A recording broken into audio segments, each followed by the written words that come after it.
ఈ వీడియో చూసాక మీరు ఇండియాలో పుట్టినందుకు ఆ దేవుడికి ఖచ్చితంగా థ్యాంక్ యూ చెప్తారు.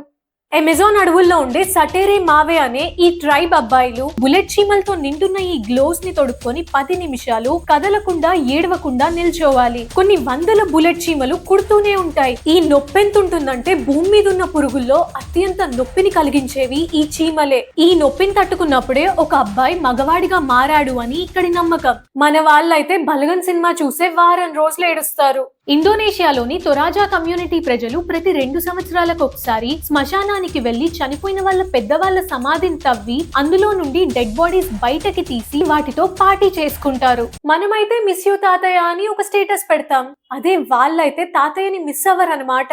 చైనాలో ఉండే తుజియా అనే ఈ కమ్యూనిటీలో పెళ్లికి నెల ముందు పెళ్లి కూతురు రోజు ఇంట్లో కూర్చొని 1 గంట అలా ఏడవడం ఆచారం. తను 10 రోజులు ఏడ్చాక 11వ రోజు తన తల్లి కూడా తనతో జాయిన్ అయి ఇద్దరు కలిసి ఏడుస్తారు. ఆ తరువాత అత్తలు చెల్లెళ్ళు అందరూ ఆడవాళ్ళు కలిసి ఏడుస్తారు. పెళ్లికి ముందు ఏడిస్తే పెళ్లి తర్వాత ఏడవాల్సిన అవసరం ఉండదని వీళ్ళ నమ్మకం. పెళ్ళయ్యాక భర్త నేర్పించొచ్చని కావచ్చు.